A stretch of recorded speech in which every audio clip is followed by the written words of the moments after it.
நம்ம பூமி நம்ம தமிழ் நம்ம சேனல். இந்த வீடியோவை லைக் பண்ணுங்க, ஷேர் பண்ணுங்க, கமெண்ட் பண்ணுங்க. அனைவருக்கும் கோபிநாத்தின் அன்பு வணக்கங்கள் நண்பர்களே. ரொம்ப முக்கியமான விஷயம், யாருக்கு தானம் செய்ய வேண்டும், இது தெரிந்து இந்த தானத்தை செய்ய வேண்டும். மறக்காம இந்த வீடியோவை லைக் பண்ணிட்டு உங்கள் நண்பர்களோடையும் பகிர்ந்துக்குங்க, அவங்களும் பலனடையட்டும். பொதுவாக இந்த தானம் செய்தல் அப்படிங்கிறது எல்லாத்துக்குள்ளேயும் இருக்கக்கூடிய ஆசை. எப்போவுமே தானம் செய்கிறத தள்ளி போடக்கூடாது அப்படிம்பாங்க. ஏன்னா இப்போ நிறைய சம்பாதிக்கிறோன்னு வச்சுக்கோங்க, லட்ச லட்சமாக கோடி கோடியாக சம்பாதிக்க வரும்போது அது மேலே ஒரு ஈர்ப்பு ஏற்பட்டு எச்ச கையில் கூட காக்கா ஓட்ட மாட்டான் அப்படின்னு சொல்லுவாங்களே, அந்த மாதிரி எல்லாத்தையும் தனது அப்படின்னு சேர்த்து வச்சுக்கிட்டே வருவாங்க. ஒரு காலகட்டத்தில் அந்த தான தர்மம் எதுவும் செய்யாமல் அந்த பணமெல்லாம் அழிந்து போகிறதுன்னு வச்சுக்கோங்க. அப்போ சொல்லுவாங்க, என்கிட்ட பணம் இருந்தப்போ இந்த மாதிரி வந்திருந்தேன்னா உனக்கு நிறைய கொடுத்துருப்பேன் அப்படின்ட்டு.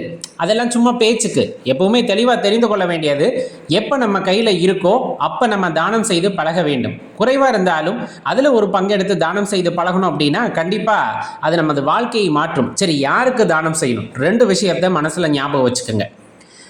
மனிதர்களுக்கு செய்யும் போது 2 விதமான மனிதர்களுக்கு தானம் செய்வது உத்தமம். 1, தேவைப்படுபவர்களுக்கு, உண்மையாகவே வறுமையில் ஆட்பட்டு இருக்கிறார்கள், உடலில் பலவீனமாக இருக்காங்க, குறைபாடுடன் இருக்கிறார்கள், அவர்களால் எந்த வேலையும் செய்து அவர்களால் தன்னை பாதுகாத்து கொள்ள முடியவில்லை அப்படிங்கிற நபர்களுக்கு நீங்கள் செய்கின்ற உதவிதான் சிறப்பான உதவியாக இருக்கும். அதுதான் தானமாக இருக்கும். ஏன்னா நிறைய பார்க்க முடியும், எல்லாருமே அனுபவப்பட்டிருப்போம். ரொம்ப முடியாதவங்க நல்லா தான் இருப்பாங்க, வந்து கையேந்துவாங்க, சரி நம்ம ஒரு 5 ரூபா 10 ரூபா கொடுக்குறோம் அப்படிங்கும்போது அந்த சைடில் போயிட்டு புகையிலையை வாங்கி புகைப்பது, இந்த மாதிரி நம்ம கண்ணுக்கு முன்னாடியே நடக்கிறதும் பார்த்துருப்போம். அப்படி செய்கிறது தானம் கிடையாது, அது பாவம் அப்படிங்கிறத தெரிஞ்சுக்குங்க. உண்மையாகவே யாருக்கு நாம் செய்கின்றோம் என்று உணர்ந்து செய்வது தான் தானம். அதே போல் 2வது முக்கியமான விஷயம் அப்படின்னா, இது பெரும்பாலும் பார்த்து செய்வது கடினம், இருந்தாலும் செஞ்சுட்டோம் அப்படின்னா அது பெரிய புண்ணியம். என்னன்னா, பந்த பாசம் பற்று இந்த 3ம் அவர்களுக்கு இருக்காது. இப்போ நிறைய பேர் சாமியாராக போயிட்டான்ப்பா அப்படின்னு சொல்லுவாங்கல்ல, அந்த வகையில் உண்மையாலுமே அவங்களுக்கு சொந்த பந்தம் இருக்காது, பந்த பாசம் இருக்காது.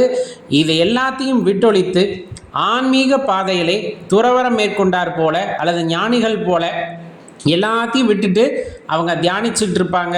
இல்லைன்னா அப்படியே தன்னிலை மறந்து எப்போதுமே இறைவனின் அந்த நினைவிலே இருக்கக்கூடிய நபர்கள் இருப்பாங்க.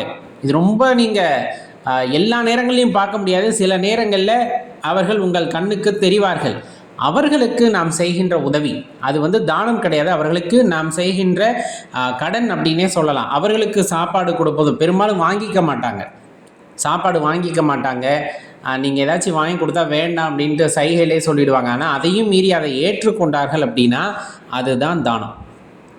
இது மனிதர்களில் மனிதனாக வாழ வேண்டும் அப்படின்ட்டு ஆசைப்படுவாங்க, ஆனால் இயலாமல் இருக்கிறார்கள் அல்லவா, அவர்களுக்கு செய்வது தானம். அதே போல் மனித நிலையை விட்டு இறைவனை உணர்ந்து கொள்ள வேண்டும் என்று செல்பவர்களுக்கு நாம் செய்கின்ற உதவினா இன்னும் சொல்ல போனால் நம்ம செய்ய வேண்டிய கடன் அவங்களுக்கு செய்யணும் அப்படிங்கிறது, அதை அவர்கள் ஏற்றுக்கொண்டாலும் அது பெரிய தானமாக இருக்கும். அதுபோக ஜீவராசிகளுக்கு நாம் செய்கின்ற தானம் அப்படிங்கிறது அதுவாக உணவை தேடி எடுத்துக்கொள்ளும்.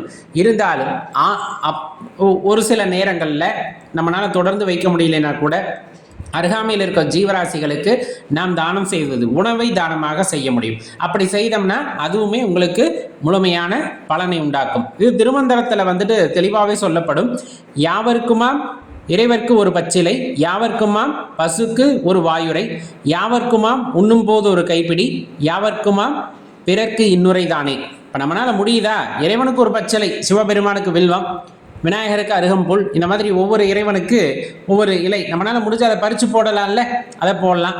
பசுமாட்டுக்கு கொடுக்குற தீவனம் அப்படின்னு நம்ம சொல்லுவோம் இல்லையா, அதை கொடுக்கலாம். அதே போல் நம்ம சாப்பிட்றதுல ஒரு பிடி சாப்பாடை எடுத்து தானம் பண்ணலாம். இந்த மாதிரி எல்லாமே சொல்லிக்கிட்டே வருவாங்க. இதெல்லாம் உன்னால் பண்ண முடியலையா? அன்னதானம் பண்ண முடியல, பச்சிலை பறித்து போட முடியல, இது எதுவுமே பண்ண முடியல. ஆனால் என்ன பண்ண முடியும் அப்படின்னா, என்னால் சந்தோஷமாக மற்றவங்களோட பேச முடியும், மனது கஷ்டப்படாமல், பிறர் மனது கஷ்டப்படாமல் என்னால் பேச முடியும் அப்படின்னா அதை விட சிறந்த விஷயம் அப்படிங்கிறது உலகத்தில் இல்லை அப்படிங்கிறது அதில் குறிப்பிட்டு இருப்பாங்க. உணர்ந்து பாருங்கள், உண்மைன்னு பட்டால் உங்கள் நண்பர்களோடைய பகிர்ந்துக்குங்க. நன்றி, வணக்கம்.